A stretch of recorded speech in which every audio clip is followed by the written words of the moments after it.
Bem-vindo à Jornada do Loteamento.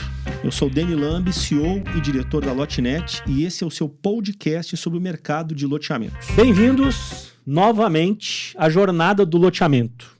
Começamos hoje a segunda temporada do Jornada do Loteamento e eu confesso para vocês que eu estava com saudade desse ambiente. Né, dona Raquel Barcelos? Eu também. Não é? Prazerão recomeçar. Estávamos todos muito ansiosos, né? Foi um hiato, acho, grande demais. Foi demais e, assim, só dando um bom argumento, eu estou entre advogados, então posso me defender bem, mas o início do ano para a gente foi bastante corrido, pessoal, então a gente pede até desculpas por esse ato, né, assim, esse tempo demorado para a gente começar a publicar os episódios da segunda temporada. E eu quero dizer que foi muito bom os feedbacks que a gente recebeu do Brasil inteiro pedindo novos episódios. Foi muito legal, assim, vários depoimentos, o quanto que os conteúdos estavam sendo importantes para tomada de decisão, para direcionamentos. Foi legal, né, Raquel? Não, foi demais. Do Brasil inteiro. E eu recebi muita cobrança do retorno, muito feedback positivo. E eu acho que tem muita gente ansiosa, assim como nós, de retomar. Né? E é um projeto, eu acho que sem limite, né, Dani? Não, sem limite. Se Deus, o único limite é tempo. Né? O único limite que a gente tem é tempo. Mas disposição temos muito, assuntos temos muito, né? Eu tô só aqui no jurídico, né? Mas você tá aí com tudo. Mas a gente... Só o jurídico. Só isso. Mas, pessoal, até quero pedir para vocês uma ajuda. Para a gente até contribuir mais com os conteúdos que são importantes para vocês, coloca para a gente, se você estiver assistindo isso, principalmente no canal da Lotenet do YouTube, até vou aproveitar para falar, que é Lotenet Brasil. Quem não segue, então, nos siga lá no nosso canal do YouTube. Se você estiver assistindo no YouTube, manda pra gente o que você quer que seja tratado nessa segunda temporada. Quais são os assuntos que, de alguma forma, não foram abordados ainda e que podem fazer diferença para você que ou é loteador ou está no mercado de loteamento. Se você estiver assistindo através de algum tipo de streaming, né, enfim, Spotify e similares, utilize os nossos canais de contato. Pode entrar lá no site da Lotenet, então lotenet.com.br, e manda pra gente quais os assuntos que vocês queiram tratar nesta segunda temporada. A gente já tem uma agenda extensa. Com muitos assuntos. Muitos assuntos, graças a Deus. E hoje o assunto é um pouquinho apimentado. Não é? Fala pra gente, Raquel. Ótimo. Gente, a gente vai falar sobre a polêmica aí de cobrar ou não cobrar taxas de associação em condomínios de fato, tá? Que a gente chama no direito, mas para os loteadores e para os outros interessados que estão ouvindo, são os loteamentos que foram aprovados pela 6766 e que tiveram o seu perímetro fechado e possuem portarias, cancelas, e é o que a gente tem hoje, é a realidade que o mercado vive dos empreendimentos consolidados. Não estamos falando dos empreendimentos que estão em aprovação ou que já foram aprovados depois da Lei 13.465 de 2017. A gente também vai falar, né, como a lei está tratando esse tipo de empreendimento, mas a gente vai focar também no passado, porque não dá para esquecer, porque é uma realidade. E são a grande maioria, né, Raquel? É a grande maioria, né? A gente está aqui no entorno de Belo Horizonte, por exemplo, né? A gente tem uma atividade econômica assim, e social riquíssima, que envolve, vamos falar, entre aspas, condomínio fechado, né? Todos nessa situação, tá? Que foram aprovados pela 6766. Não existia a figura de condomínio fechado, nem de loteamento com acesso controlado, e fazia-se um bem bolado. Um bem bolado. Ainda bem, essa palavra foi melhor que a minha. Aqui, gente, apesar de ser advogada, eu acho que vocês já me viram falar isso aqui, a gente tenta tirar o juridiquês do máximo aqui para maior compreensão de todos. E trouxemos uma pessoa especialíssima nisso, né, Raquel? Um grande parceiro, um grande amigo, uma pessoa agradabilíssima, que eu tenho o prazer de falar que é Que meu a gente até amigo. conversava antes aqui, eu falei, gente, para, senão nós vamos gastar tudo aqui antes de começar o podcast. Nós estamos aqui, eu não costumo chamar de doutor, então continuarei não chamando de Claro. doutora aqui no podcast, tá? Porque eu também não gosto que me chame de doutora Raquel Uma vez você Barcelos. puxou minha orelha por causa disso. Meu nome é Raquel e pronto. Então, a gente está aqui com o Silvio Cupertino, que, como eu disse, é um grande amigo, mas é um advogado renomado aqui tanto de Belo Horizonte como do entorno aqui de Belo Horizonte. Ele assessora grandes condomínios de incorporações de prédios e também associações de moradores desses condomínios de fato que a gente vai tratar. Tá? Ele é fundador do Cupertino Advogados e coordenador de Direito Condominial da Comissão de Direito Imobiliário da OAB. Meu colega lá também, tá? Só traz colegas bons. Isso que é bom. Que Silvio, obrigado, bom que viu? estamos Que cercados isso. de bons colegas. Obrigado, Silvio, por você ter aceito o convite aí da gente. Foi muito legal. Imagina, é muita responsabilidade receber esse tanto de elogios, né, de uma colega que dispensa comentários. Obrigado, gente. É um prazer estar com vocês. Legal.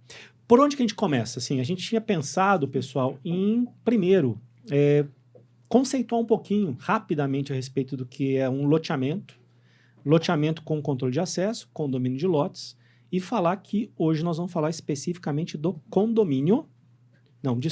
do loteamento, que é condomínio de fato. É um loteamento que ele foi aprovado na 6766, mas ele virou um condomínio de fato, né? Exatamente. Conta um pouquinho dessa história pra gente, Silvio e Raquel. Como é que essa história toda começou? Tá, eu vou fazer assim rapidamente uma contextualização para a gente começar bem direcionado, né?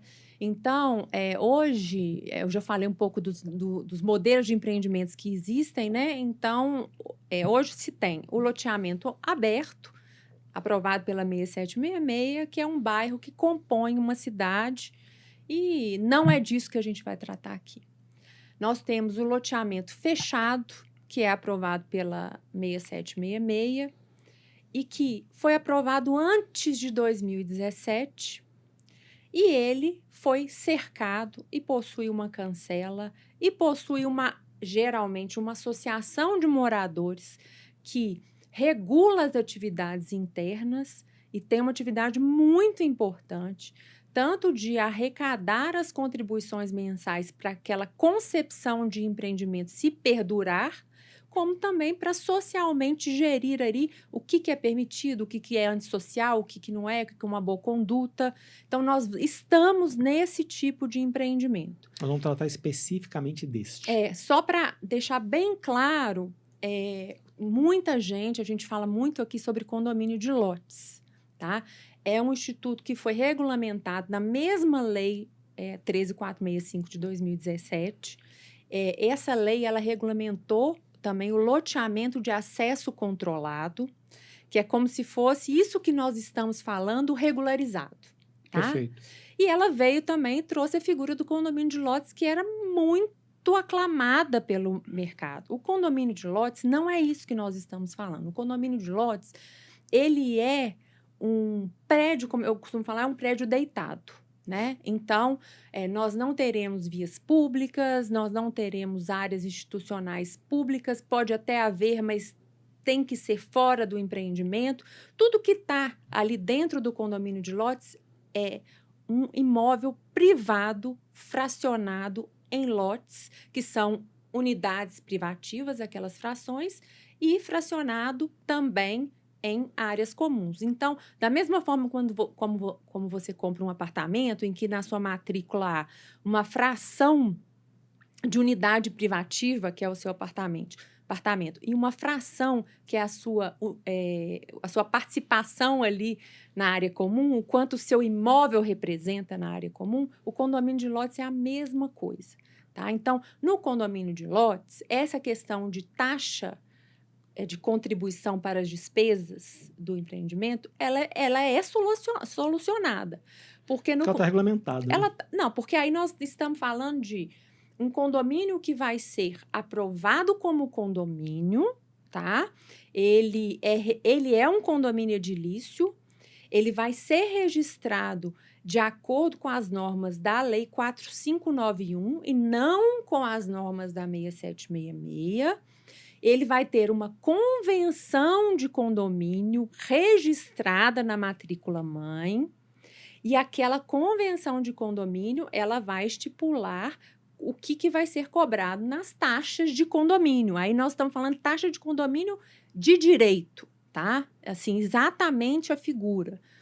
Então, aí nós temos uma figura em que a taxa de contribuição, a taxa de condomínio, ela não pode ser de maneira nenhuma questionada, porque ela é uma obrigação, vou falar um juridiquês aqui, ela é uma obrigação propter terreno, ela é uma obrigação ligada ao imóvel. Então, é igual ao IPTU, né? Então, nós não estamos falando disso. A gente tem muita coisa para falar sobre condomínio de lotes. É isso que eu ia falar. Assim, eu tenho uma sugestão para dar. Nós fizemos um podcast com a Diana. Sim, a Diana Naku, que é uma expoente nesse tema. Super legal. Então, assim, o que eu vou pedir para o pessoal do marketing? Que coloque aqui um cardzinho para que as pessoas que ainda não viram esse podcast, que é Entendendo os Tipos de Parcelamento de Solo. É isso. E aí pode ir lá, pode dar uma investigada nessas informações, que a gente aprofundou esses assuntos, e depois pode voltar para cá. Silvio, como é que você entrou nesse negócio?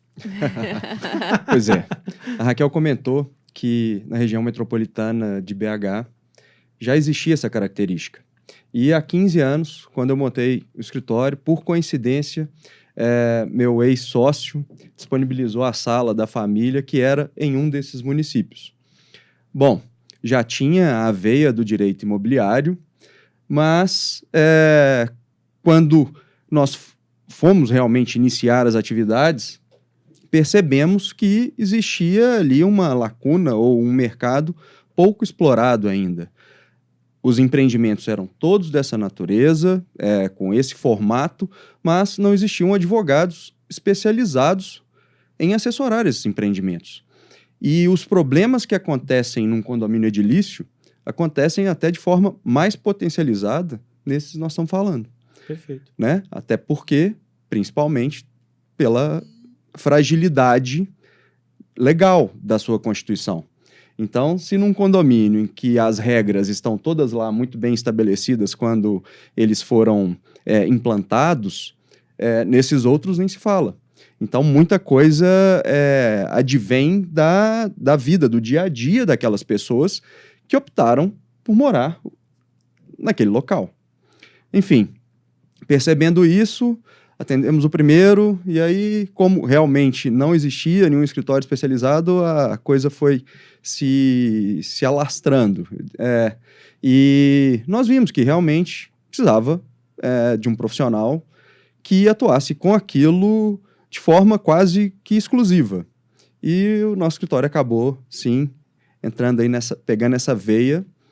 E eu brinco, nessa região também, depois, foram implantados diversos condomínios de apartamento, mas isso, sei lá, depois de 5, 10 anos que já estávamos lá. Então, a veia mesmo do escritório foram esses empreendimentos. Legal. E você atende especificamente a associação de moradores. Isso. É isso. Associações de moradores e os condomínios, né, quando são realmente não regulares, mas constituídos de direito. Então, associação de moradores e condomínios. Uma dúvida como é que se diz? De quem não entende, né, assim, não entende quase nada de direito. Os loteamentos foram aprovados pela 6766, mas eram condomínios de fato, né? Não existe nenhuma jurisprudência, nenhuma pegada, porque aquilo de fato é um condomínio fechado.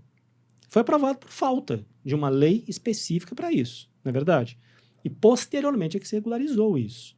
Assim, simplesmente não se entende isso. E aí abriu brecha, eu sei, porque eu já vivi situações com alguns clientes meus de clientes que querem deixar de pagar a taxa de condomínio, que falam assim... Porque até saiu no jornal uma vez. No estado de Minas.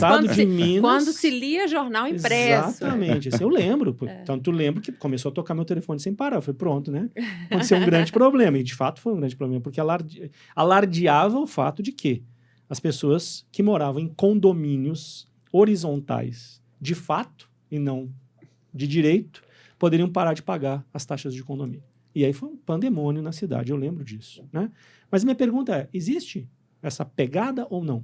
Eu acho que a gente vai explicar um pouco desse histórico, né? Perfeito. Porque em 2015, que é a situação que você mencionou, realmente teve uma decisão dos tribunais superiores em que, sinteticamente, se colocou que ninguém é obrigado a se associar ou a se manter associado dentro de um contexto de um condomínio específico que estava sendo tratado.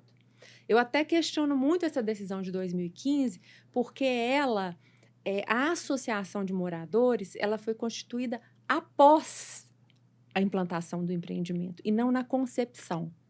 Então, mas a decisão ela foi publicada com muita simplicidade. Então, as pessoas que estavam nos condomínios, não sei com que intenção, começaram a questionar o pagamento das taxas associativas.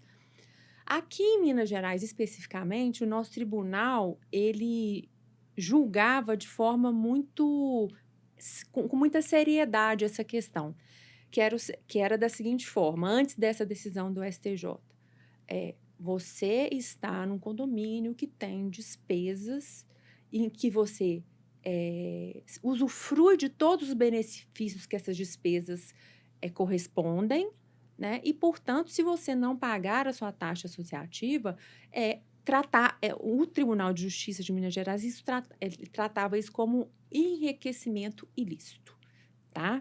Mas aí veio a decisão lá do Tribunal Superior. Enriquecimento ilícito de quem não pagava. De quem não pagava. Eu deveria pagar, não paguei, então eu estou tendo enriquecimento ilícito. Perfeito. Diante disso, Silvio, fala um pouquinho para a gente o que essa taxa, o que está embutido aí nessa taxa associativa tão questionada.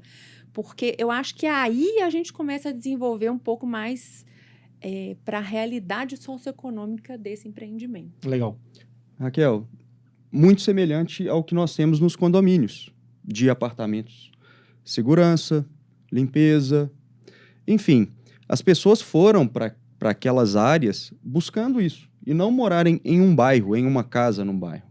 Eles queriam que o coletivo proporcionasse alguns benefícios que eles não teriam em uma residência individualizada ali. Então, se as pessoas buscam aquilo e se organizam dessa forma, nada mais justo do que contribuírem. Então, até pegando sua pergunta, né, o gancho da Raquel, a jurisprudência até então era praticamente pacificada. Era certo. Exato. Por quê? Primeiro, usos e costumes. Não existia a figura legal, né, daquele empreendimento, né? Mas, enfim, usos e costumes que nós não podemos descartar, desprezar. A boa-fé, mais uma vez, as pessoas buscavam aquilo com um objetivo. E, na hora, né, de arcarem com esses custos, não se admite simplesmente falar assim, não, agora eu não quero mais, ou eu não concordo com isso. Ou... Se veio uma dúvida, assim, nessa época eu lembro que a gente tinha, junto com o contrato de compra e venda, que eu assinava junto com os clientes, a gente também elaborava a associação de moradores, Sim. O regulamento interno, né, que determinava tudo, assim, usos, ocupações, afastamentos laterais, frontais, quantos... Enfim, cara, era tudo. E a pessoa assinava isso, entendeu? Então, assim, como questionar isso? E eu vou além. Nessa época, as pessoas acreditavam tanto naquilo que faziam escrituras, Raquel, de condomínio, como se estivessem constituindo um condomínio. Tá? Então, você tinha um instrumento particular, o título não era nem estatuto de associação. Né? Se a gente pegar esses empreendimentos antigos dessas comarcas do entorno, vocês vão ver que isso é muito mais comum do que se imagina. Eles foram constituídos como condomínio. Não cumpriu, obviamente, um requisito fundamental, que é o registro no cartório de registro de imóveis. Né? Mas tem escritura, todo mundo assinando, enfim, você tem um documento que estabelecia aquele compromisso entre as pessoas. E quem não participou daquele ato buscava aquilo. A grande verdade é essa.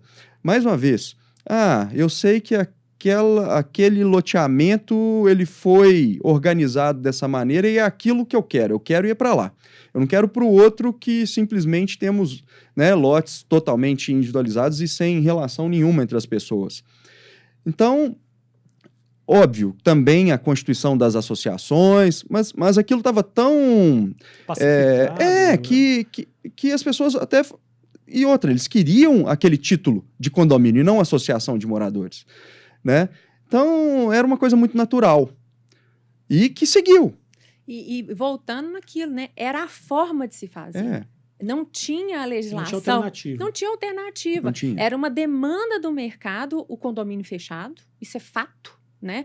As pessoas queriam um lote para construir as suas casas, da maneira que elas queriam. Nós não estamos falando daquele empreendimento cheio de casinha igual, não, porque aquilo lá é uma incorporação imobiliária. Não, eu quero um lote, eu quero fazer a casa dos meus sonhos lá do meu jeito. Então, isso é uma demanda que sempre existiu, né? Então, hoje, por exemplo, na comarca de Nova Lima, a gente tem o condomínio fechado mais antigo do Brasil, tá? Então, enfim, isso é espalhado no Brasil inteiro, né? Assim, chega um determinado momento que a pessoa, por gostar daquele meio, daquela comunidade, daquele convívio ali circular, dos benefícios de segurança, às vezes muitos desses empreendimentos têm clubes, têm praças, enfim, principalmente a segurança.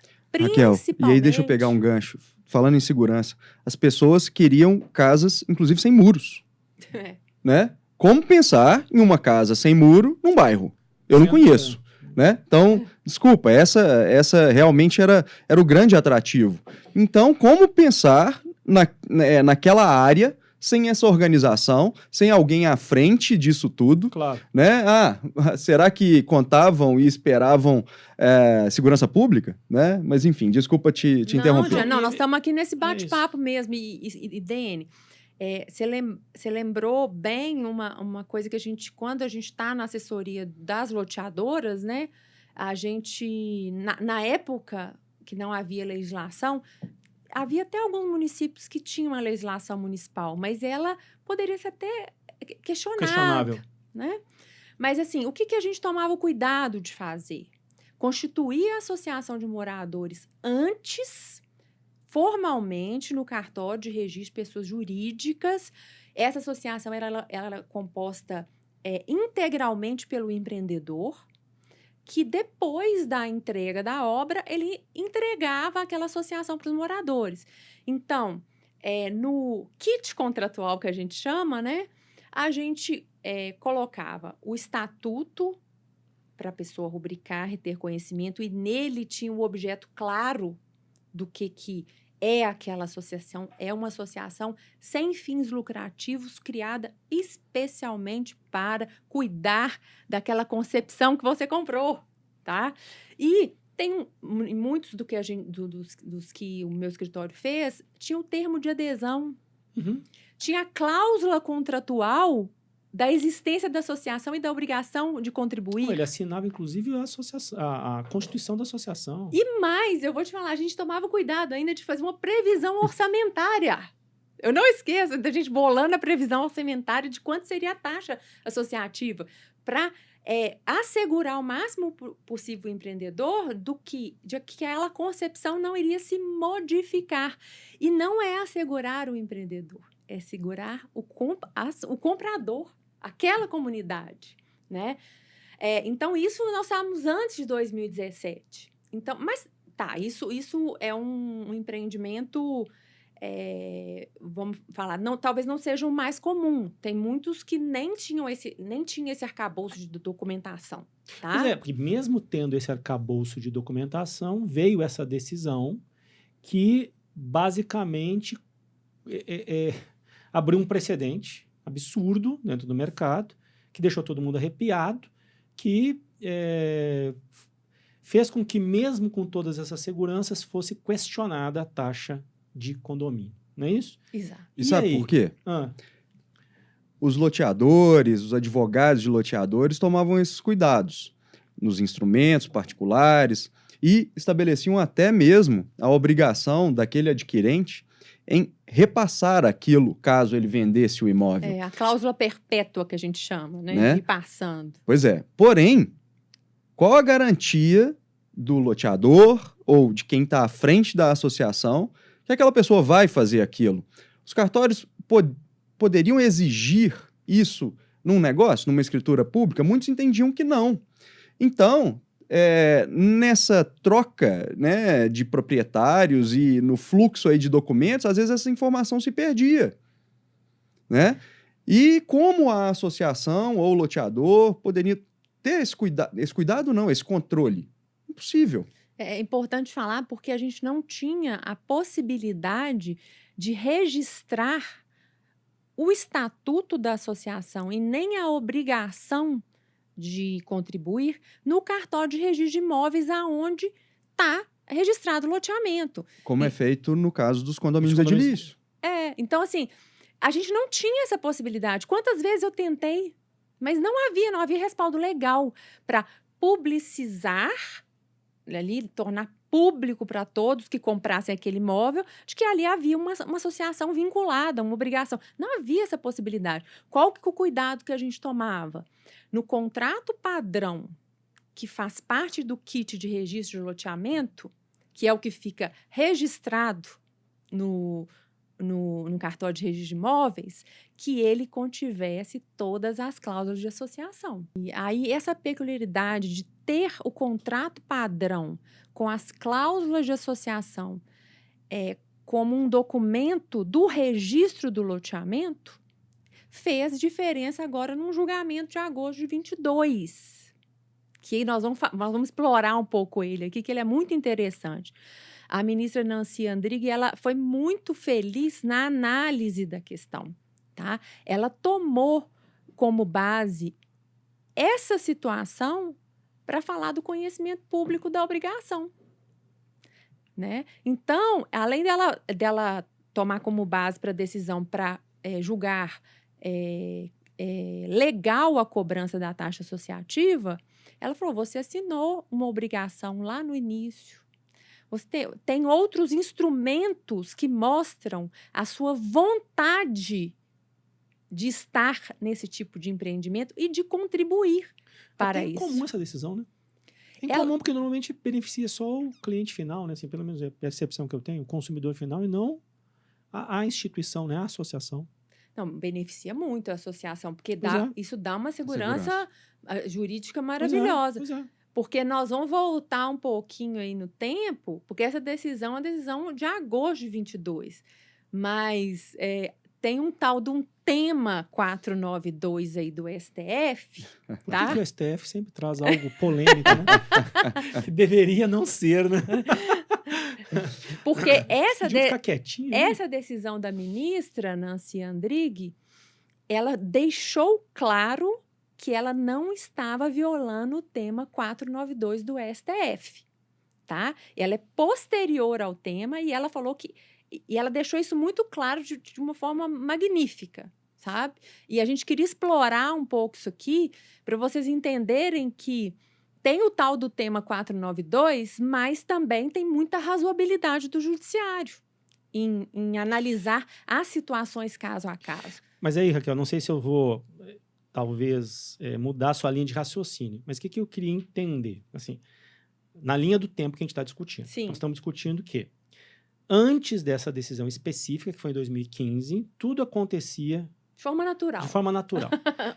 Quer o loteador tivesse tomado os cuidados de criar todos os documentos que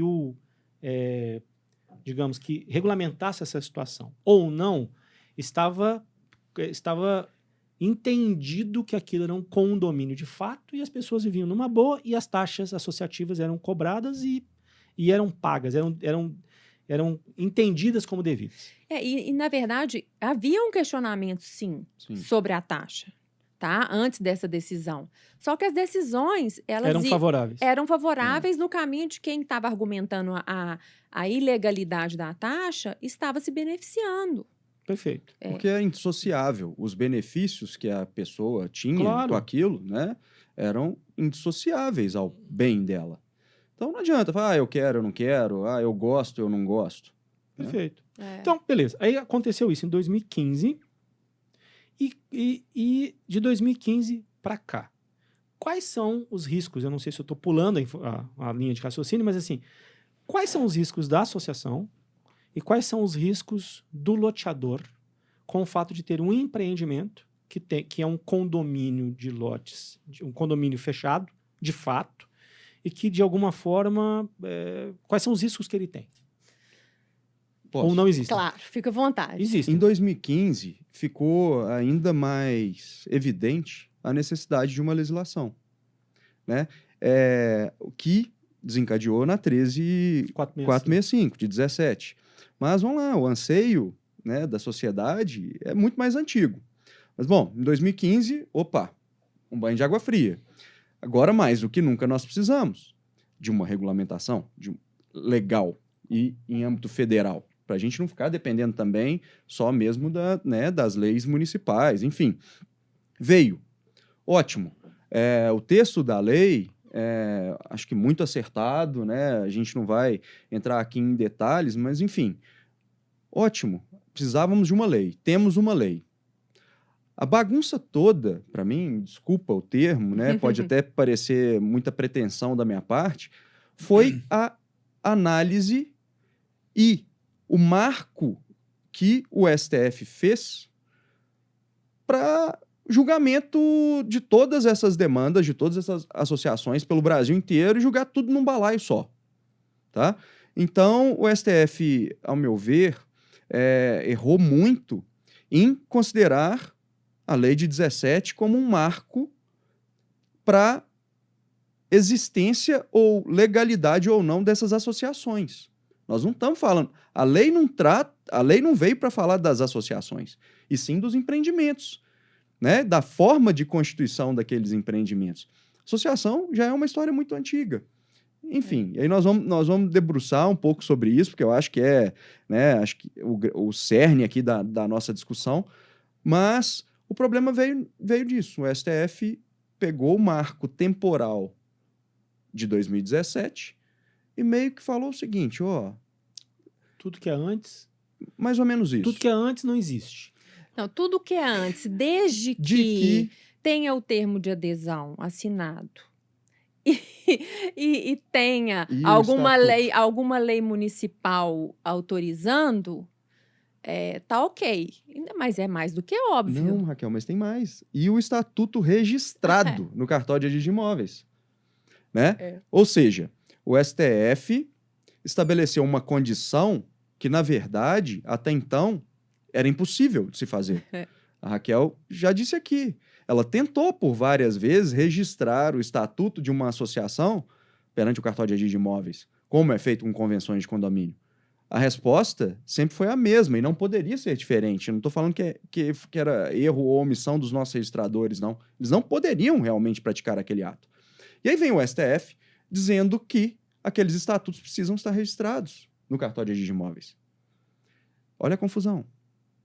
Ele coloca dois condicionantes aqui no tal do tema 492, né? O que é o tema 492? Tema, eu vou falar assim de um modo muito simples. É quando se tem uma questão relevante e que o Tribunal Superior ele coloca ela como de repercussão geral, tá? E, portanto, deve ser obedecida pelo judiciário como um todo. E ele gera um tema e não... É como se fosse uma jurisprudência super consolidada, tá? Mais do que uma recomendação. E depois das mudanças processuais que a gente teve nos últimos anos, os juízes eles ficam vinculados a esses temas. Porque antes tinha uma certa abertura. Jurisprudência pacificada, mas eu sou juiz aqui de primeira instância, eu tenho meu entendimento. Agora não, agora existe uma vinculação maior dos temas às decisões que têm que ser dadas pela comarca mais simples que seja. Então, o que o STF está falando aqui para a gente? Após 2017, é legal a cobrança da taxa de associação, desde que os já possuidores antes de 2017 tenham aderido, isso é óbvio, né? Vamos falar assim, mais do que óbvio, ou que o termo, a constituição daquela associação esteja no cartório de registro de imóveis. Mas o Silvio falou, como? Aí veio inúmeros embargos de declaração dessa decisão, inúmeros. Tentando desembolar essa bagunça aqui. Opa, peraí, STF, calma, a coisa não é tão simples assim, não. A verdade é essa. E nenhum teve sucesso, nenhum embargo de declaração desses que foram colocados em cima desse recurso que teve esse tema, não teve sucesso. E ficou essa bagunça, tá? Então, o que eu quero só retomar um pouquinho, que as pessoas, acho que é importante as pessoas terem conhecimento, porque a lei de 2017, ela mudou a 6766 e criou oficialmente o loteamento de acesso controlado, tá? Então, hoje nós temos a regulamentação na 6766, por isso que eu falo, é loteamento de acesso controlado.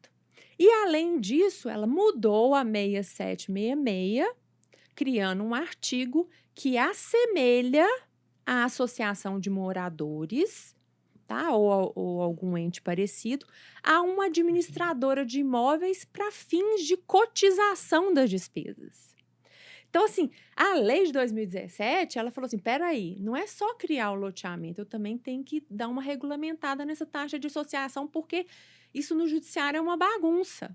Então, quando surgiu em 2017 essa norma da equiparação da associação de moradores a uma administradora de imóveis, a gente teve um pouco mais de segurança de falar com os nossos clientes de que empreendedores, né, e no caso o Silvio da associação, que poderia se ficar um pouco mais seguro, porque agora o que se estava cobrando era como se estivesse sendo feito por uma administradora de imóveis.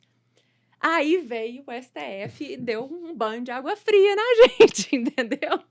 E como a gente tem reforçado aqui, estabeleceu uma condição absurda, porque era impossível de se cumprir, que é, mais uma vez, o registro do estatuto no cartório de registro de imóveis. Esse documento, esse requisito, nenhuma associação terá, antes ou depois de 2017.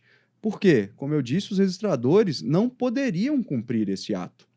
Eles podem a partir de dezembro de 2020, com a tema. decisão. Aí minha pergunta para vocês é o seguinte, assim, sob o ponto de vista de associação e sob o ponto de vista loteador. Então, eu estou com 2 advogados que atendem clientes que são diferentes, mas com propósitos comuns.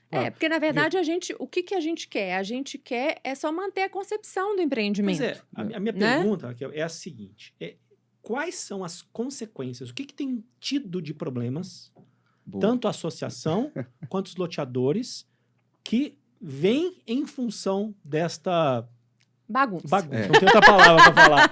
Então vamos lá. Quais são as consequências para a associação? Isso. Vamos lá. Então, vamos lá. Em tese, teoricamente, eu apresento a conta para a Raquel, né? Fala assim, Raquel, você fez isso, assessorando os loteadores, né? Eu representando a associação, aquele conjunto de pessoas que adquiriram o imóvel ali, eu vou virar para ela e falar assim, então eu quero saber se vocês fizeram isso ou aquilo. O que é o isso e aquilo? Pois é. Vamos lá. Então pronto. Se eu for considerar o que o STF está dizendo, o empreendedor, o jurídico do empreendedor tem que ter tomado o cuidado de pegar a assinatura do adquirente num termo de associação, é o que nós já falamos aqui, e para dar ainda mais segurança e a tal oponibilidade a terceiros, ter registrado o estatuto no cartório de registro de imóveis. Porém... Só que não é possível. Nem sempre não era possível. Pois é, não era possível. Então, daí a minha indignação com essa condição estabelecida no tema. Eu não posso exigir isso da Raquel ou do loteador, porque aquele ato ele não poderia ser praticado. Entendi. Tá? Então, vamos pensar. É um loteamento posterior a 2017. De acordo com o STF, o estatuto tem que estar registrado, né? E de acordo com o STF, eu representando a associação, eu deveria cobrar do loteador, do jurídico do loteador, o cumprimento dessa obrigação. Seria muito fácil para mim virar e falar assim, Raquel, Então tá, eu estou aqui representando a associação, você está representando o loteador, cadê o documento? Não quero saber, me apresente esse documento. Bom, mas eu sei que a Raquel não conseguiria fazer isso, né? Então, daí o contrassenso, né? Então, esse registro não era possível. E o termo, inclusive, é inapropriado. Se depois do tema, em 2022, os próprios registradores falam assim, ó, o que eu posso fazer aqui no máximo, e considerando essa decisão do STF e não dos meus regulamentos aqui, né, dos cartórios, é averbar esse estatuto. Então, até o termo jurídico é errado nesse tema do STF. Poderia ser, no máximo, averbação, tá? Mas, enfim, eu não posso exigir isso da Raquel ou de quem era responsável, né, pela implantação de um empreendimento desse, esse registro ou averbação. Agora, depois de 22, sim. Sim. Sim ou não? E para os empreendimentos Mas antigos? Minha pergunta é a seguinte, Silvio, o seu problema é o fato das taxas não serem pagas. É a segurança. Não serem pagas. E aí, só um parênteses, dentro desse parênteses, é comum a inadimplência? Demais. E o argumento para o não pagamento é esse? É esse. A inadimplência, na verdade, ela é o maior problema até mesmo de condomínio edilício, tá? Em que, como a Raquel disse, é uma coisa inquestionável, aquele débito, né? Ele está vinculado ao imóvel, então mesmo transferindo a propriedade, aquilo vai sempre existir, o bem é garantidor daquele pagamento, né? Mas, enfim, se nós temos esse problema até mesmo nos condomínios edilícios, nesses outros, então, esse sempre foi e sempre será o maior problema dessas associações, desses condomínios de fato, tá? E aí vem o STF e cria um requisito que era impossível de cumprir. Poxa, e aí? Né? O argumento para quem não quer pagar estaria ali. Simples. É simples, sabe? E não se analisaria nem as circunstâncias específicas daquele empreendimento. Nós temos loteamento que tem área comum também, clubes, né? Enfim, se a pessoa virar falar assim, não, eu não sou associado, eu não vou contribuir para a despesa de um clube. Mas aquilo foi organizado de uma maneira que a associação ou os moradores não conseguem nem controlar a utilização desse clube, que na maioria das vezes eles não tem nem muro. Então, né, o controle de acesso e o cercamento do empreendimento existe, mas ali, quem está ali dentro, não existe controle nenhum de quem vai usar ou não. Afinal, aquilo, né, é um benefício para todos. Aí alguém não paga sobre esse argumento de que não se associou ou que não existia o registro desse estatuto lá na matrícula do imóvel que ele adquiriu, e pronto. Os outros que arquem com essa despesa. Ou seja... Os outros os que se dispõem a pagar. Que é a grande maioria. Porque vai ter que redistribuir esse a grande custo, né? maioria. Assim, e você lida com quantos condomínios? Nossa. Sei lá, aproximadamente. Tá, 100. Beleza. Qual é o percentual aceitável de inadimplência? O que você tem? Aceitável não, mas hoje você tem algo em torno de 10%. 10%. Hoje é o normal. Tanto do edilício quanto horizontal. Não, mais na associação. Por essa fragilidade. Porque tá. quando a pessoa tem algum problema financeiro, alguma dificuldade financeira, ela fala assim, poxa, é a primeira conta que a pessoa deixa de pagar. Tá? Eu tenho um respaldo jurídico aqui. Ó, moralmente a pessoa reconhece aquilo, mas ela sabe que se aquilo for para frente, até mesmo numa ação judicial, ela vai ter sempre aquele argumento, sabe? Então, o nosso grande desafio como advogado da associação, o grande desafio é mostrar para os juízes, principalmente em primeira instância, que aquela decisão do STF, ela não pode ser aplicada de forma cega. Cada associação tem a sua especificidade, né? Imagina qualquer empresa que não tem a arrecadação garantida, mas tem a despesa certa. Como é que aquilo funciona? Funciona. O que você está dizendo eu tenho uma associação de moradores que tem uma arrecadação mensal, se fosse 100%, de R$100 mil. Pronto. Para as despesas de manutenção do empreendimento, tudo. Sim. 10% disso é R$10 mil. Tá. É isso. Certo. Né? Para esses clientes que estão devendo R$10.000, quais as ações que você está promovendo para cobrá-los? Pois é, sempre foi o ajuizamento uma ação de cobrança como se fosse uma taxa de condomínio. Perfeito. O grande problema hoje é o seguinte, essas pessoas que deviam, muitas delas não pagavam por alguma situação momentânea. E um dia iam pagar. Então, o condomínio, a associação, acaba fazendo um fluxo de caixa para sua manutenção. Um não pagou agora, mas aquele cara que estava atrasado pagou. Quer dizer, você tem uma engenharia financeira ali. Mas vamos pensar o cenário que talvez o STF tenha criado. Primeiro, baseado aí no princípio, né, da livre associação, ou seja, eu me associo ou me desassocio, teoricamente a hora que eu quiser também. Esse mês, o condomínio, a associação, tem X contribuintes. No mês que vem, talvez por declarações de que não quer mais participar daquilo, ele passa a ter um número menor. No outro, menos. Como você faz a previsão orçamentária? Como é que se organiza um empreendimento dessa maneira? Como você assume obrigações financeiras com contratação de funcionários? E de funcionários que eu estou falando é o seguinte, não é um funcionário qualquer, um funcionário de segurança. Tá? Que, mais uma vez, esses empreendimentos, na grande maioria, têm essa característica. De casas, às vezes, sem muros. E o objetivo de estar ali, na maioria das vezes, esse. unicamente É esse. a segurança.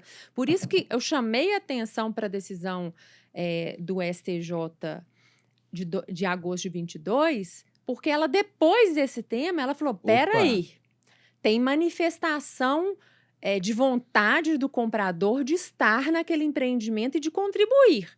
Então, eu não posso simplesmente aplicar o tema 492. Então, assim, nós tivemos isso lá do STJ, depois do tema. Então, a gente promove, né, e fala da importância de falar sobre isso para o loteador que está assistindo, né, para a associação de moradores que está assistindo, porque é uma bagunça que, se bem esclarecida, Entendi. Ela pode ter um resultado positivo. Exato. Tá? Então, assim, não é porque existe o tema que a coisa está perdida. Claro que não. Claro que não. Porque, vamos pensar aqui, tem cidades que talvez metade da arrecadação ou do funcionamento ou da atividade econômica indireta, direta, social, depende daqueles empreendimentos. Em várias cidades no entorno de Belo Horizonte, eu diria que até mais que 50%. Eu não gosto de ficar citando essas coisas, não. Mas, enfim, vocês devem ter visto. Se você vai poder falar ou depois a gente censura. Pela segunda ou terceira vez, houve aí a divulgação de que Nova Lima é a cidade maior PIB per capita do Brasil. Do Brasil. Né? 9 mil e pouco, R$9.800 aproximadamente. Por Se quê? eu não me engano, é isso. Óbvio, é uma cidade que tem atividade de mineração e tal. Mas mas ela tem empreendimentos com essa característica que realmente atraiu muita gente com potencial aquisitivo alto. Imagina, e essas pessoas se organizaram dessa maneira, buscaram aquilo para ter mais segurança do que tinham em Belo Horizonte. Imagina se, de um dia para o outro, fala assim, agora é o seguinte, cada um paga o que quiser, na hora que quiser, isso aqui era assim, já não é mais. Opa, peraí. E a boa-fé, né? Mais uma vez, as pessoas buscaram aquilo.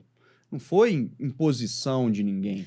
E a grande maioria, olha o que o Silvio está falando, 90% pagam regularmente. Por quê? Porque elas têm a consciência de que elas têm que pagar para ter o que elas buscaram. Olha aí. Olha aí. Então, aí eu vou jogar uma pimenta nisso aí, que quando eu e o Silvio, a gente está conversando sobre esse tema, a gente gosta de falar. Então o determinado morador se desassocia. É um direito constitucional dele se desassociar. Tá? Aí ele tem até uma decisão judicial que respalda essa atuação dele. E a hora que ele quiser se associar de novo, a associação é obrigada a aceitá-lo? E você acha que isso não acontece? E aí? É uma associação verdade. não vinculativa ao imóvel de pessoas que podem não querer que aquela pessoa esteja naquela associação. Então, assim, isso é uma colocação, às vezes, vamos falar assim, um pouco bem apimentada, e eu acho que ninguém quer que isso aconteça, ninguém quer usar desse argumento, mas isso é um fato. Isso é um fato, tá? E o que a gente vê é o seguinte, muitas vezes, quem não está pagando é porque realmente está passando por uma dificuldade financeira, enfim, e está deixando aquilo por último. Está vendendo o imóvel dele, tá? Está vendendo o imóvel dele, está anunciando condomínio fechado. Está agregando valor à venda dele como condomínio fechado, mas está com o respaldo de uma decisão judicial que ele não pode pagar a taxa associativa. E quem vai adquirir o imóvel dele vai adquirir um condomínio fechado. Está buscando o quê? Um condomínio fechado. E a associação pode falar assim... Não. Pode entrar no seu imóvel e tal, agora os benefícios você não vai ter. Então vamos lá. Aí minha pergunta, beleza, como é que é hoje 10% das pessoas você precisa cobrá-las? Sim. E como é que estão sendo feitas as decisões? Não sei se a pergunta está correta, assim, mas eu me fiz entender, né? Assim, certo. Como é que estão sendo conduzidas essas decisões? Deixa eu citar um exemplo, tá? Que eu acho que até mesmo para quem não é advogado é mais fácil de entender. Eu tinha um processo que foi julgado pelo juiz de primeira instância, né, na comarca. E aí, ele entendendo a realidade da comarca e daqueles empreendimentos, julgou a ação em favor da associação, ou seja, reconhecendo que o pagamento é obrigatório. O tribunal, na segunda instância, manteve essa decisão. O advogado da outra parte, do que não estava pagando, falou assim, opa, Tribunal de Minas, nós temos agora isso, e o processo antigo, tá? Processo de 5 anos atrás. Mas, enfim, nesse meio tempo, veio o tema 492 do STF, esse que nós estamos criticando aqui. O advogado, depois de ter perdido em primeira, em segunda instância, atravessa uma petição simples no processo, dizendo o seguinte, olha aqui, desembargadores, meu cliente não tem que pagar nada não, porque o STF já falou que não, olha aqui o tema, e está falando que precisava disso ou daquilo. Ou seja, o juiz de primeira instância e o de segunda já tinha julgado. Aconteceu do tribunal aqui em Minas, falou assim, opa, tem o tema mesmo. Vou ter que voltar atrás. Voltou atrás da sua decisão. Eu tive que interpor um outro recurso para mostrar para os mesmos desembargadores que, as coisas não podem ser tratadas de forma genérica. Olha aqui qual que é a realidade desse empreendimento. E a situação, até mesmo pessoal, desse autor dessa ação.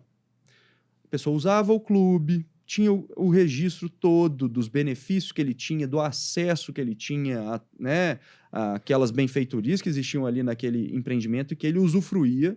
Então, não era só aquela história de estar à sua disposição e você usa se você quiser, que é o que muitas pessoas tentam usar aí nessa discussão. Não, mas peraí, eu nunca pedi para ter isso, eu nunca quis que tenha isso ou aquilo. Mas, enfim, a pessoa utilizava. Eu não vou no clube. Eu tenho minha piscina em casa. Eu não vou no clube, eu tenho minha piscina em casa. Mas, enfim... Eu moro no primeiro andar e não uso elevador, então não preciso pagar. Então, coisa, né? Então, nós tivemos o trabalho e o cuidado de mostrar para os nossos juízes, para o tribunal, que, olha, você não pode aplicar essa decisão do STF cegamente. Por quê? A situação desse empreendimento é essa e essa. Existe o clube. Tem isso, o cara usava. E ele está tentando deixar de pagar, também é uma situação real, porque tinha colocado o imóvel à venda. Até ele vender, ele já não estava mais usando.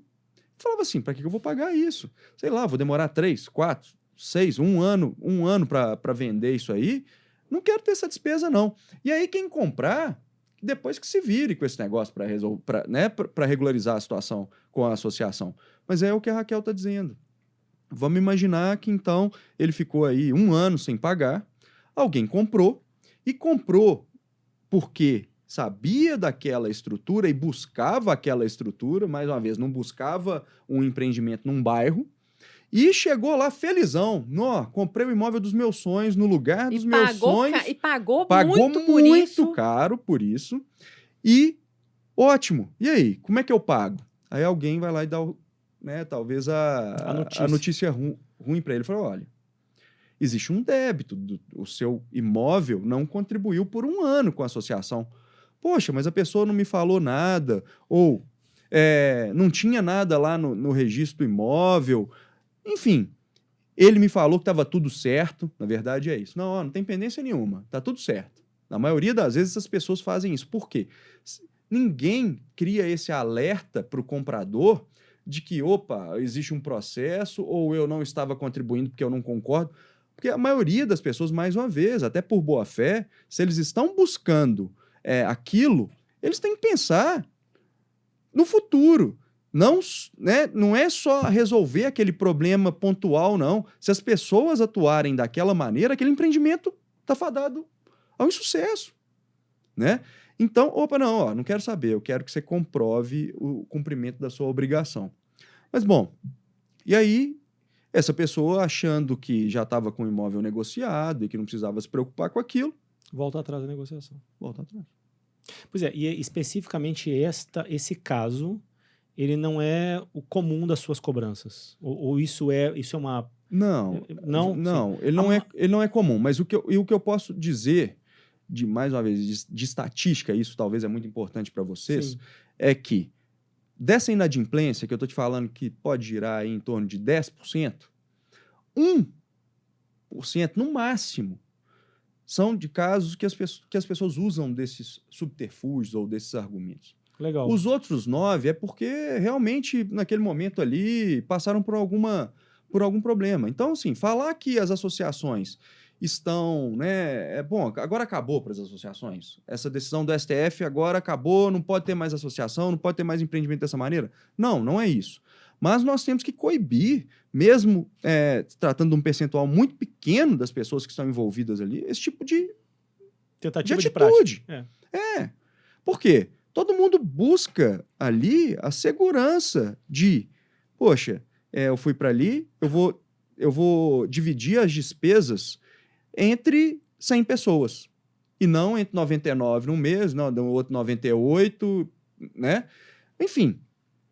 Então, é um problema, nesse processo acabou tendo essa confusão toda de primeira instância, não, associação, você pode cobrar assim e a pessoa tem que pagar. Segunda instância também. Segunda instância volta atrás por causa do tema. E aí eu mostro, não, o tema não pode ser aplicado aqui. Aí o tribunal volta atrás de novo e estamos nessa, sabe? Então, assim, só uma coisa que realmente falo, eu espero que os nossos juízes, principalmente ali na primeira instância, onde o juiz conhece a realidade daquela comarca, não aplique cegamente esse tema. A gente sabe que é um problema real que nós podemos enfrentar, porque até mesmo pelo volume de processo que hoje esses juízes têm em suas mãos, o mais, sei lá, prático vai virar e falar assim, tem um tema, eu vou aplicar isso aqui, eu vou excluir não sei quantos por cento, às vezes, dos meus processos. Eu poderia dizer que uma vara cível, talvez, numa comarca que tem essa característica, sei lá, às vezes 5% dos processos envolvem essa matéria. E o juiz pode pensar, poxa, eu já estou aqui atolado. Eu, com uma tacada, eu resolvo 5% dos meus processos. Só espero que isso não aconteça. E no nosso congresso na OAB aqui de Minas, uma juíza falou muito, né, do consequencialismo das decisões judiciais. O que é isso? Poxa, o juiz não tem que ficar preocupado simplesmente em ser técnico na sua decisão.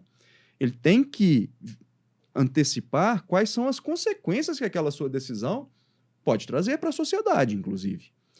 E voltamos a dizer, alguns municípios estão organizados nesse formato. E há uma dependência social e econômica dessas cidades nesse tipo de empreendimento. Quantos empregos são gerados nisso? Eu diria até mais, Silvio, assim, você está falando isso, cara, assim, é impressionante a importância de uma associação de moradores bem administrada. É impressionante, assim. Às vezes eu pego empreendimentos em que eu lancei no mesma região, assim, mesma região não, eles são vizinhos. Eu tenho casos de empreendimentos que eu lancei, condomínios fechados, de fato, né, não de direito, um do lado do outro. E aí você vê o quanto que um empreendimento é muito melhor do que o outro, no sentido de valorização, mas você entra nesse empreendimento e você compara com os demais, você percebe claramente o papel da associação. Assim, o quanto que eles cuidam das ruas, o quanto que é arborizado, o quanto que a área de lazer é bonita e bem cuidada, o quanto que há satisfação por parte dos moradores lá. Valorização imobiliária. E Raquel, neste caso específico, os lotes desse empreendimento, que tem o mesmo conceito dos outros dois, ele é 20% mais caro. Por quê? Não é por causa do tamanho de lote, não é por causa de topografia, não é por causa de posição solar, não é nada disso. A associação de moradores. Isso já acontecia com os condomínios de apartamento. É muito mais comum do que vocês imaginam, dois empreendimentos com características muito semelhantes, um ao lado do outro, um bem administrado e outro não. O apartamento naquele condomínio vale X, o outro vale 20% a mais. Então isso já acontecia nos condomínios de apartamento. E isso acontece de forma até mais potencializada nessas associações. E a gente, no jurídico das loteadoras, a gente costuma acompanhar muito esse início das associações, né? Porque esse repasse da condição de associada fundadora para depois para os associados mesmo, né? Que são os moradores, ele tem que ser uma transição bem feita e em parceria. É sempre que eu falo. Assim, tem uma transição ali muito importante, até conceitual dessas concepções. Né? Porque muitas vezes ele comprou um condomínio fechado, ele sabe o que é o condomínio fechado, mas às vezes ele não conhece uma regra específica de um regulamento. Por que isso foi criado no regulamento? Por que isso está na associação? Então, assim, essa transição é importantíssima. Né? O trabalho do jurídico, do loteador e da associação de moradores, ele tem que ser complementar, porque aí nós estamos falando em, olha aqui, é conjunção do mesmo objetivo, que é a concepção, né? Porque não dá para falar o empreendedor fez, largou, vendeu e tanto faz. Não! O empreendedor ele vai fazer um outro empreendimento em outro lugar e ele vai ser uma referência para ele, né? Vai ser um marketing para ele. Então, assim, isso que eu falo, quando a gente está junto discutindo esse tema, a gente gera até ideias, insights do que na prática realizar, sabe? No empreendimento, né? Essa coordenação, às vezes a gente faz muito assim, olha, vendeu um imóvel, a gente tem uma prática de comunicar a associação, né? Ou então de fazer essa orientação de verificação da adimplência da taxa de associação. Nas rescisões feitas pelas loteadoras, buscar com a associação de moradores se há inadimplência.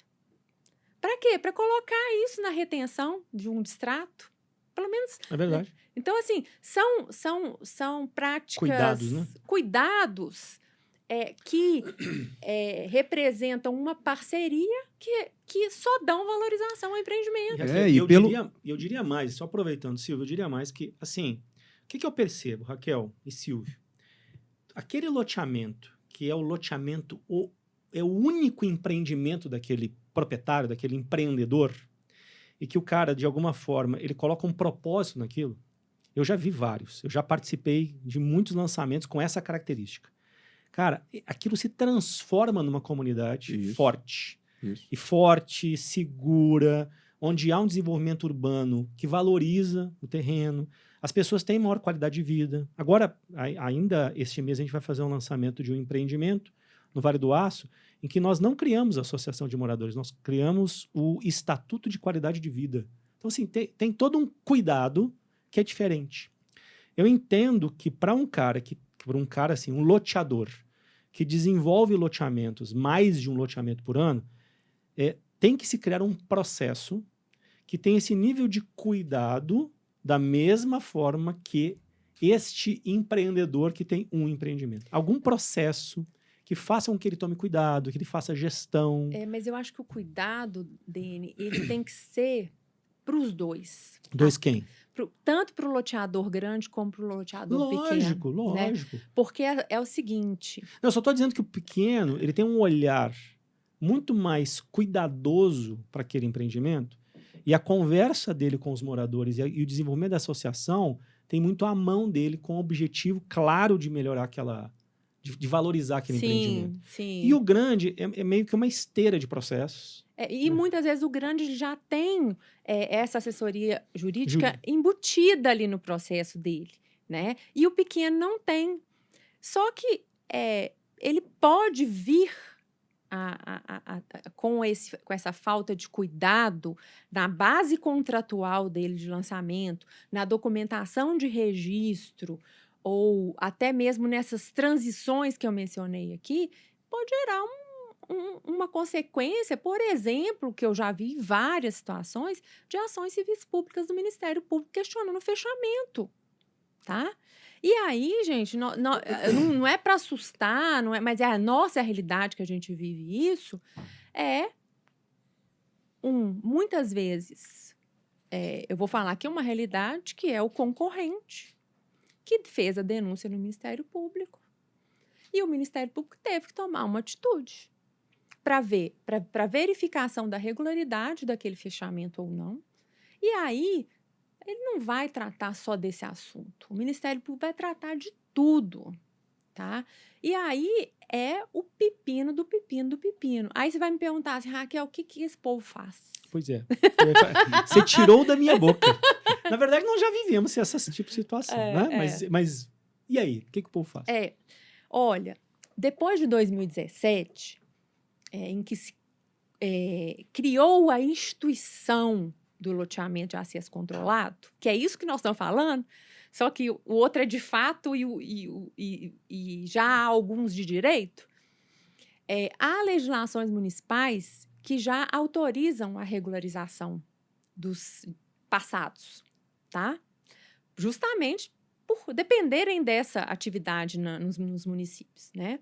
Então, e eu falo mais, e as que não têm essa normatização de regularização, isso não impede que o loteador, junto com a associação, por exemplo, né, tente essa regularização com base na legislação federal. Sem dúvida. Então, assim, nossa, isso vai dar um trabalho, isso não sei o quê e tal. Sabe, assim... Mas economiza. Mas, assim, gente, eu acho lindo fazer isso, sabe? Eu acho sensacional, a gente tem que utilizar. E aí, e essa é a recomendação que eu dou para os que estejam passando problemas, ou, inclusive, possam ser acionados pelo Cupertino Advogados, de associações contra loteadores, que pelo menos façam consultas para saber se os municípios deles já aceitam ou já aceitaram mesmo só com a legislação federal, tá? Eu já vi processos no entorno aqui de Belo Horizonte de loteamentos de acesso controlado regularizados e registrados. Coisa, passada. Eu já vi acontecer na prática. Então, isso é o que a gente fala de orientação para o passado. E o passado, ele tem a desculpa de não ter a não existir. Não legislação. existia. Tá? E agora não existe mais. Aí agora, loteadores do Brasil, que eu sei que a gente alcança o Brasil, nós temos uma regulamentação e nós temos um procedimento a seguir. Então, muitos acostumados a fazer como faziam antes, com os cuidados contratuais, etc. e tal, mas sem os cuidados de autorização municipal para o loteamento de acesso controlado, sem o encaminhamento dos estatutos para os registros de imóveis, aí não vai ter desculpa. E desse aí eu não vou ter dó, não. Ô, pessoal, vocês estão escutando, né, gente? Então, assim, é uma alerta. E a gente está aqui para falar, para ser transparente, né? Enfim, claro. para a gente falar, a gente está aqui para Mas- para doar, não é para assustar e também não é para eu quero conseguir trabalho. Não é isso, não. É a realidade. Então, quando eu vejo a ansiedade dos meus clientes loteadores na hora do lançamento, em que eles aprovaram um loteamento pela 6766, mas a concepção é de um loteamento fechado. E eles perguntam, o que eu tenho que fazer? Eu falei, ó, você tem que constituir uma associação, você tem que prever assim no contrato, você tem que ter um termo de adesão, só que agora você tem que ter uma autorização municipal de acesso controlado. Nem que seja, se você não fez isso lá desde o seu pedido inicial de aprovação, porque você já pode fazer. Desde lá, eu quero a diretriz para um loteamento de acesso controlado. Se você não fez desde o início, regulamente isso no final.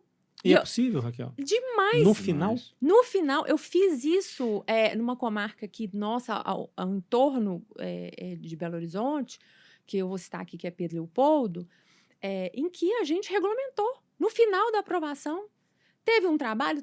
Teve, porque tinha uma área institucional que era interna, que aí o conselho do município quis que criassem uma área institucional externa. E os empreendedores se dispuseram a fazer essa troca. Hoje eles têm um loteamento de acesso controlado regular, cuja aprovação iniciou em 2012. Nossa. Tá? E terminou, sei lá, acho que em 2019, uma coisa assim, regulamentado. Tá? Deu um pouco de trabalho? Deu. Pois é, mas esse delay não se deu em função da questão da modificação para loteamento de controle de acesso. Esse atraso. Deu. Deu? Eu não posso falar que não dá, entendeu? Porque, assim, vamos falar assim, talvez ele teve 6 meses para o lançamento dele ser adiado. Ele adiou 6 meses em função desta regulamentação final. Mas especialmente porque ele teve que fazer essa troca, tá? De área institucional interna, que passou a ser, continuou a ser interna e de uso dos moradores, só que ele teve que fazer uma compensação com uma área institucional externa. Mas, assim, só por causa disso é que demorou 6 meses. Mas se ele tiver uma configuração dentro da legislação municipal que não exija tanto dele, ele pode, no final da aprovação, buscar a regulamentação do controle de acesso. Por quê? Talvez a área institucional dele já é uma coisa ali fora, externa mesmo. Por quê? A concepção dele é de loteamento fechado. Então, por que conceber lá no projeto uma área institucional interna? Sabe? Então, há muitas formas, mas, assim, eu vou alertar de novo o loteador. Hoje, depois da lei de 2017, não tem desculpa para estar irregular um loteamento de acesso controlado. Tá? Então, assim, isso vai ser cobrado pelos entes públicos, pelos clientes, enfim, por tudo que envolve aí Olha que interessante, essa questão. Raquel. Tá? Se ela não tivesse feito isso nesse empreendimento, que eu nem conheço, mas enfim, se chegasse uma associação, né, ao meu escritório pedindo proposta e eu percebesse, talvez, que esses atos não foram cumpridos e isso tem acontecido, eu recuso o atendimento, sabe? Por quê? Porque eu vou ter que fazer, talvez, isso tudo. E a associação está ali, as pessoas estão no início daquela vida, daquela organização. Se exigir isso deles ainda, até financeiramente, talvez inviável. Então, pode parecer, né, conversa, mas hoje, se chega em mim uma associação que não está minimamente organizada, eu nem entro, eu nem faço proposta para atendê-los. Então, olha a importância do loteador, do empreendedor fazer isso. É uma conta que realmente não pode ser transferida para o seu cliente, enfim, e para a associação. A associação, na grande maioria das vezes, ela vai ser presidida por um dos compradores, por um dos moradores ali que voluntariamente está disponibilizando o seu tempo em prol daquela comunidade. Se você exigir muito dele, aquele empreendimento não vai para frente. Aí é aquilo que a gente estava falando. Aí, uma associação mal gerida, porque um presidente, um morador que achou que a coisa ali ia acontecer, ele se depara com essas dificuldades todas e também com essas despesas que jamais esperavam e deixa o negócio para lá. Aí, ninguém quer pegar aquela velha história de que ninguém antigamente queria ser síndico de prédio. Né? Tinha assembleia para constituir o síndico, ninguém aparecia com medo de sobrar para ele. Numa associação de moradores, isso é pior. Por quê? Os desafios são ainda maiores. Né? Então é fundamental, gente. Não é, sabe, às vezes eu falo isso rindo, tal, mas é fato. É muito importante que vocês que trabalham com isso entreguem um produto já organizado. Porque mesmo organizado, os adquirentes vão ter uma dificuldade danada em tocar aquilo. Assim, a gente está caminhando para o final, mas antes das perguntas finais, eu só queria aproveitar para a gente bater um pouquinho nisso. Hoje, se for um loteamento com controle de acesso, ele está sendo aprovado já dentro da nova lei, a partir de 2017. Ou aquele que foi aprovado como 6766, que não é condomínio de direito, mas é de fato. Quais são os instrumentos que têm que ser confeccionados? Raquel, vamos lá. Vamos anotar aí, galera. Caneta e papel na mão. Tá. Vamos lá. Vamos lá. Se a gente tivesse antes de 2017, né, qual que é a nossa instrução, o que era a nossa instrução para o loteador? Né? Era, primeiro, tentar alguma espécie de autorização municipal de fechamento, tá? Okay. Muitos municípios davam. Instituir, às vezes, os contratos de concessão de uso de bem público, que é usar as ruas e tomar conta delas, tá? Isso é muito comum nos municípios. A questão contratual ser muito bem confeccionada. Primeiro, contrato padrão de registro de loteamento. Lá na hora do registro de loteamento. Não dá para pensar contrato de compra e venda na hora do lançamento. Perfeito. Tem que pensar contrato de compra e venda na hora do registro de loteamento. Por quê? Isso tudo que nós estamos falando de associação vai estar lá no contrato. Então, e os registradores de imóveis, eles não se negam a ter como contrato padrão um contrato que preveja a obrigação de se manter associado e de contribuir com despesas. Eu, pelo menos, nunca vi isso acontecer, tá? Então, registrou o loteamento com esse contrato padrão prevendo as questões de associação. Vamos lançar, né? Então, contrato com cláusula de obrigação de pagar e com a obrigação de perpetuamente o comprado... Os novos compradores... sempre terem essa cláusula, tá? Isso é uma obrigação. Termo de adesão desse adquirente.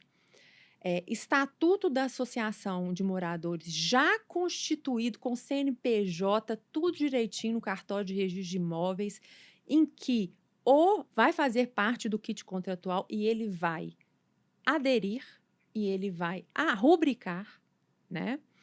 Previsão orçamentária anexada ao contrato. Você tem uma taxa de contribuição e nós fizemos uma previsão orçamentária anual, com todas as ressalvas das possibilidades de mudança, que se trata de uma estimativa, etc. Mas, geralmente, bate pela experiência dos empreendedores, né? Então, isso dava uma segurança muito grande e é o que foi utilizado na decisão de agosto de 2022, tá? Então, isso é o que eu falo, é o que eu falava, né? O que você fala? Agora, o que eu falo se você vai iniciar um procedimento de aprovação, se a sua concepção de viabilidade do empreendimento é de um loteamento de acesso controlado, né? Já inicie o seu pedido de aprovação nesse sentido.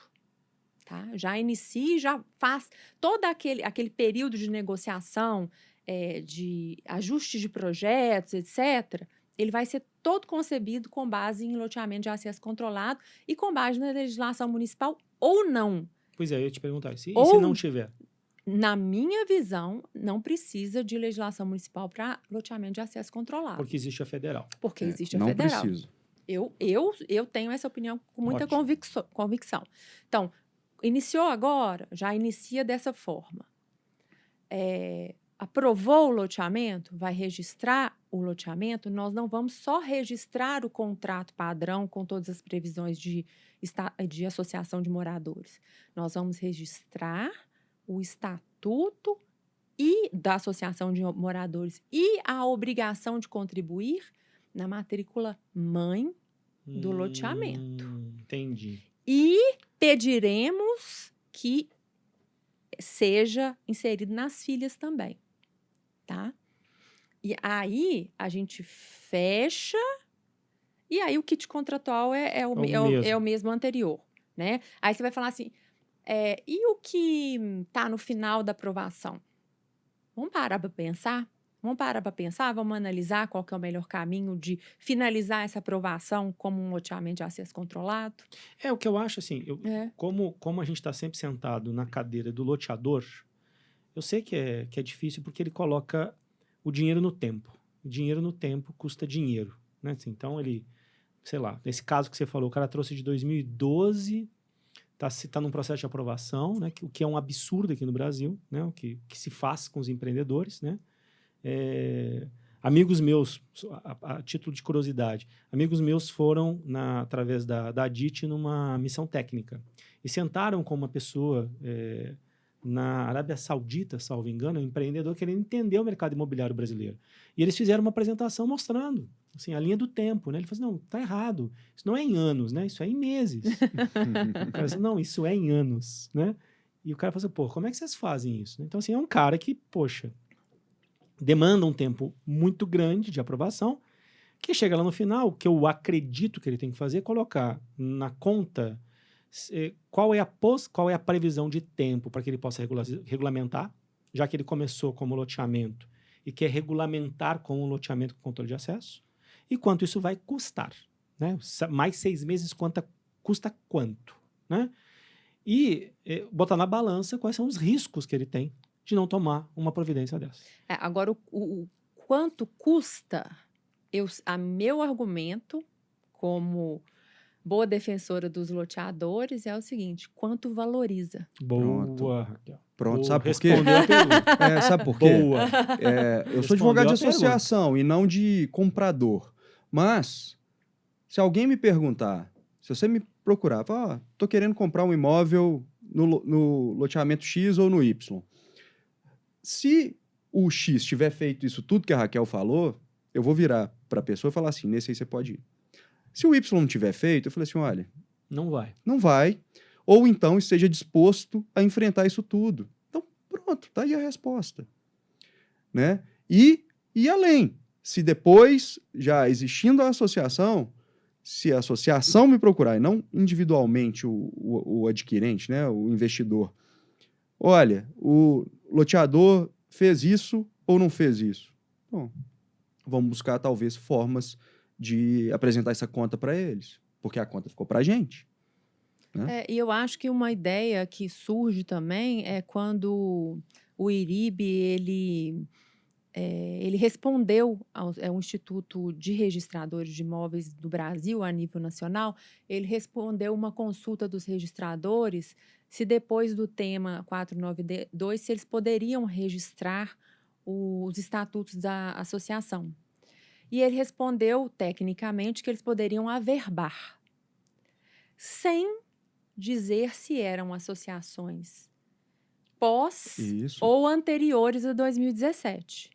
Então, há uma abertura muito boa para, por exemplo, um loteador junto com uma associação de moradores de um empreendimento lá para trás, chegar e falar assim, vamos tentar não só eu empreendedor, mas também empreendedor e vamos fazer um requerimento ao registro de imóveis para averbar esse estatuto?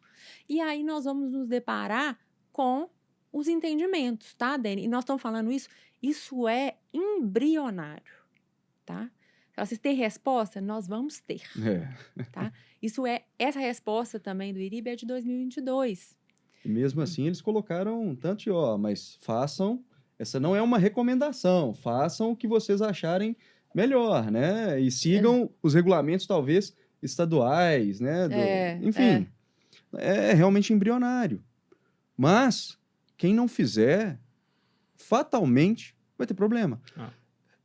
Problema, talvez, de simplesmente não ter apresentado, de não ter tentado. E não ter a prova de que tentou.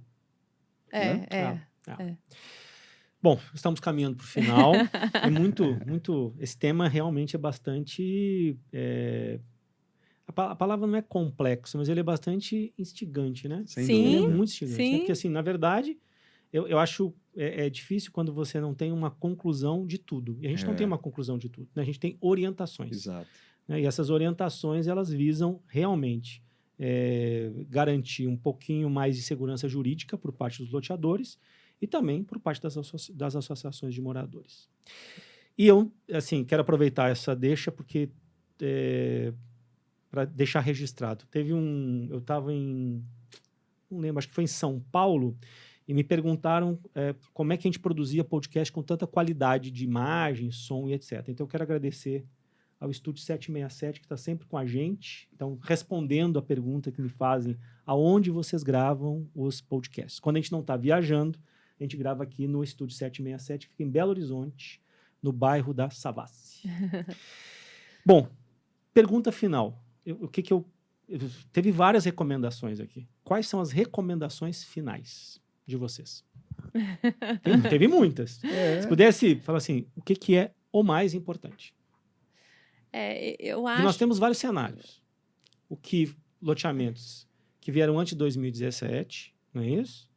Loteamentos que estão sendo aprovados nesse momento como 67 e 66, mas que podem ser regularizados para loteamento com controle de acesso, não é isso? E os atuais, que não tem discussão, né? Que é aprová-los como loteamento com controle de acesso. Ou condomínio de lotes. De lotes. Aí é uma... Já é outra... Já vai lá para o podcast que a Diana... da Diana. Porque aí decidir sobre condomínio de lotes ou loteamento de acesso controlado exige muita análise, tá? E aí eu vou deixar um gostinho aqui para um podcast que a gente vai fazer... que hoje nós temos uma questão tributária muito interessante para definir sobre a concepção de condomínio de lotes, tá? Vamos falar especificamente sobre isso num podcast que eu tenho certeza que vai interessar muita gente. Mas, enfim, o loteamento de acesso controlado é um produto muito interessante para vários cenários, né? Ele é escolhido por muitos loteadores, e vai continuar sendo escolhido por muitos loteadores, ainda mais agora regulamentado. A minha recomendação não se esqueçam que há agora uma lei regulamentando que não pode ser esquecida. E a prática antiga não cabe mais. E não vale chegar lá e dizer, não sabia. Não, lei... não. E Dani, eu acho que, como eu disse, já que o STF criou esse marco temporal em relação às associações, né, conjugada à lei de 17, desculpa os empreendedores, mas eu talvez revisitaria todos os meus empreendimentos, pelo menos posteriores a 17. E não só agora, dos 22 para frente. Então, como representante de associações, né, eu ficaria muito satisfeito em saber que os empreendedores estão tomando esse cuidado, mesmo já tendo entregue, enfim. Um empreendimento bem-sucedido chama, né, a atenção para os demais e não tem como a gente dissociar isso. Então, revisitem os seus empreendimentos, pelo menos posteriores a 17. Muito legal. Gente, obrigado. Foi muito legal mesmo. Raquel, Silvio, foi assim, super rico. Alguns empreendimentos eu vou revisitá-los. Que bom, que bom. De que, obviamente, né, a gente como Lotenet, acaba que a gente se envolve em outros aspectos que não só o processo estratégico de venda e de marketing. Mas quando a gente entende que existe um risco para aquele cliente nosso, que, enfim, o nosso cliente é o loteador, a gente acaba levantando sempre questões e procurando parceiros como a Raquel. Neste caso, Silvio, de ter te conhecido também, a gente sempre fala assim, ó, bate um papo com o pessoal. Isso aqui não tá legal. Quantas vezes, né, Raquel? A gente fala assim, Raquel, liga lá, porque isso aqui vai dar problema. Então, obrigado, gente. Imagina. Demais, assim, foi muito legal. E aí, o meu pedido é que, se você gostou desse podcast, compartilhe com seus amigos, compartilhe com a sua rede de contatos. O nosso propósito com a jornada do loteamento é compartilhar as informações para o mercado de loteamento. Então, de alguma forma, se você achou que isso é importante, compartilhe, porque nosso propósito é fazer com que essa mensagem chegue para o máximo de pessoas possíveis que tenham interesse para o mercado de loteamento. E no mais, até o nosso próximo podcast. Um grande abraço a todo mundo. Que delícia voltar a fazer Foi bom demais, né? o podcast do Jornada de Loteamento. Muito feliz mesmo. E como o tema, você viu, ele é muito cheio de liames, né? Vamos falar assim. Eu quero deixar o @lá do escritório aberto para qualquer pessoa que quiser mandar um direct e ter maior esclarecimento. Legal. Tá? Então, é @barcelos.advogados. Lá a gente, né, coloca muita coisa também sobre esse tema, enfim, de loteamento. A gente é uma assessoria especializada nisso, mas especificamente sobre esse tema aqui, que a gente trouxe muita informação, né? Então, por mais que a gente tente sair do juridiquês, a gente teve que usar muitos pontos, muitas falas jurídicas, né? Então, pode mandar o direct, eu mesmo que respondo, tá? E estou à disposição e até a próxima. Como é que te acham, Silvio? @cupertino.adv. Legal. No Instagram. E muito obrigada, Valeu. Silvio. E a gente vai muito encerrar, obrigada. Muito legal. Imagina. A gente vai encerrar em Minas, a gente encerra dando brinde com caneca. Obrigado pelo presente. Valeu. Valeu.